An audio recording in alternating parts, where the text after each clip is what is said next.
পটুয়াখালীর নৌবাহিনীর ঘাটিতে কুচকাওয়াজ অনুষ্ঠানে এসে এভাবেই ছলছল চোখে তাকিয়ে আছেন নরসিংদী জেলার বাসিন্দা প্রবাসী আলমগীর হোসেন। তবে এই সিক্ত নয়ন কষ্টের নয়, এটি আনন্দের বহিঃপ্রকাশ।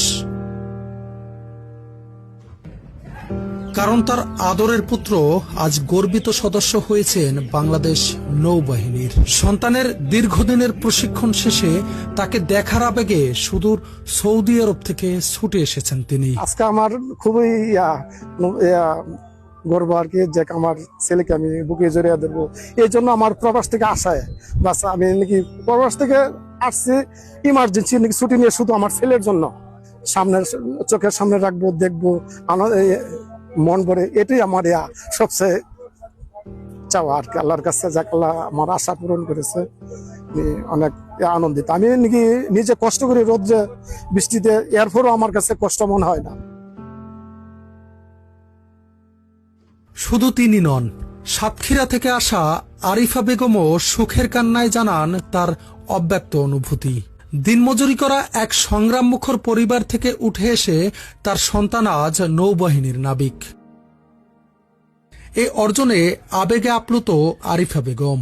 আমরা খুব গরিব ঘরের ছেলে, আমার ওরা কাজ কাম করে, আল্লাহ চাকরি দিয়েছে, আর কপালে ছেলে তাই হয়েছে।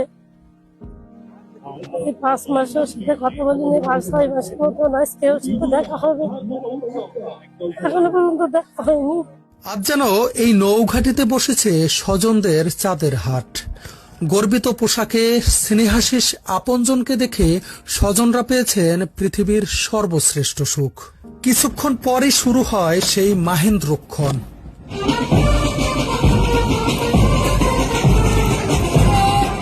স্বজনদের সামনে বর্ণিল প্যারেড নিয়ে হাজির হন বাংলার গর্বিত সন্তানরা।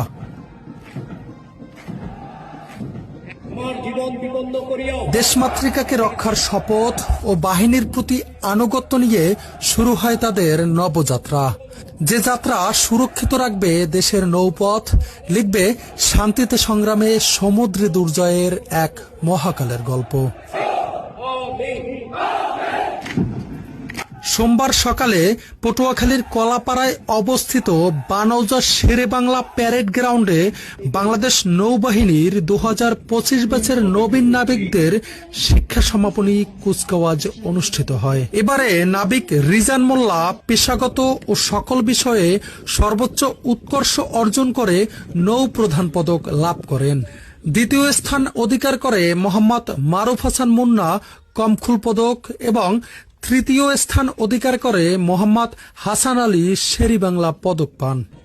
মোট 417 জন নাবিক দীর্ঘ 22 সপ্তাহের কঠোর সামরিক প্রশিক্ষণ শেষে বাংলাদেশ নৌবাহিনীতে অন্তর্ভুক্ত হয়েছেন। তারা জাতীয় পতাকা স্পর্শ করে দেশের প্রয়োজনে জীবন উৎসর্গের শপথ নেন। অনুষ্ঠানে প্রধান অতিথি হিসাবে বক্তব্য রাখেন বাংলাদেশ নৌবাহিনী প্রধান। আমি দৃঢ়ভাবে বিশ্বাস করি তোমরা দেশের স্বাধীনতা ও সার্বভৌমত্ব রক্ষার মহান দায়িত্বে আত্মনিয়োগ করে বাংলাদেশ এবং আমাদের প্রিয় নৌবাহিনীকে বিশ্বের দরবারে আরো গৌরবোজ্জ্বল আসনে অধিষ্ঠিত করবে। দেশের সার্বভৌমত্ব রক্ষার জন্য সেনা ও বিমান বাহিনীর সকল সদস্যের সাথে কাঁধে কাঁধ মিলিয়ে তোমাদেরকে কাজ করতে হবে। মনে রাখবে, সামরিক পেশায় উন্নতি করতে হলে সততা, শৃঙ্খলা, কর্মদক্ষতা ও নিয়মানুবর্তিতার কোনো বিকল্প নেই। আমি আশা করি তোমরা সকলে বাংলাদেশ নৌবাহিনীর গর্বিত নাবিক হিসেবে দেশ সেবায় নিজেদেরকে সর্বদা নিবেদিত রাখবে। বাহিনী প্রধানের মনোমুগ্ধকর বক্তব্যের প্রতিটি চরণে ফুটে ওঠে নবীনদের প্রতি দেশপ্রেমের নির্দেশনা।